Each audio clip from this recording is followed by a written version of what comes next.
Title: The Cage of Love. In the lovely town of Itan, where cobblestone streets weaved between old cottages and flowers bloomed in every corner, lived a couple, Ethan and Clara. To the world, they were the epitome of love, a bond so deep it seemed unshakable. But beneath the facade of perfection lay cracks invisible to all but Clara. Ethan had fallen for Clara's radiant smile and unyielding loyalty. She was his light, the one who steadied him when the shadows of his own insecurities whispered that he wasn't enough. But Ethan's love was not the gentle breeze that nurtures. It was a storm that sought to claim and control. At first it was subtle. "Who were you laughing with at the cafe today?" Ethan would ask, his tone playful but his eyes searching. Clara, always patient, would explain with a smile, "Just an old friend, Ethan. You have nothing to worry about." But his questions turned into accusations. His need for reassurance became suffocating. Clara, who once thrived in freedom and trust, now walked on eggshells. Every time her phone buzzed, Ethan's eyes darted to it, demanding to know who was messaging her. Every time she went out, she returned to interrogations that left her drained. "Why do you need to go out with your friends so much?" he asked one evening, his voice tinged with jealousy. "Because I need more than just this house, Ethan," Clara replied softly, her voice quivering with a mix of exhaustion and sadness. "I need to breathe." But Ethan didn't understand.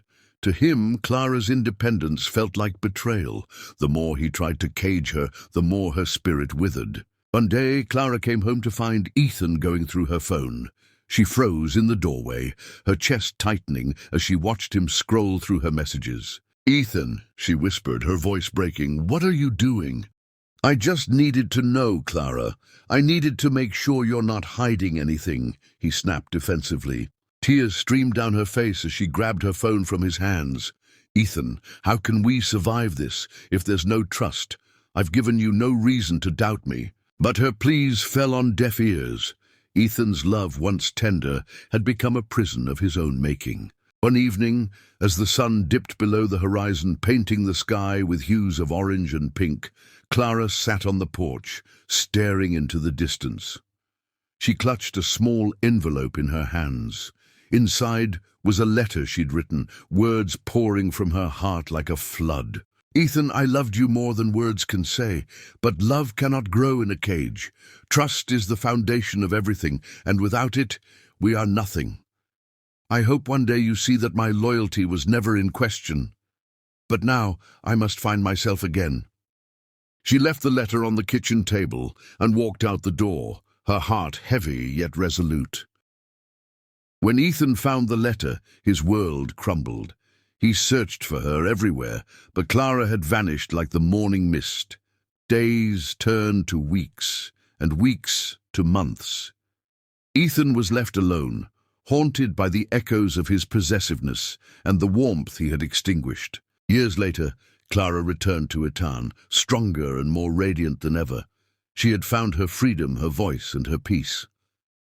Ethan saw her at a small bookstore one rainy afternoon, her laughter filling the air as she chatted with the shopkeeper. Their eyes met briefly, and for a moment Ethan's heart ached with regret.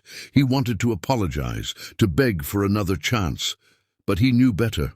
Love, once broken by mistrust, could not simply be mended. As Clara walked away, umbrella in hand, Ethan whispered to himself, "I lost her because I couldn't let her be free."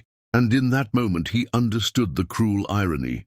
His desperate attempts to hold on to her had driven her away.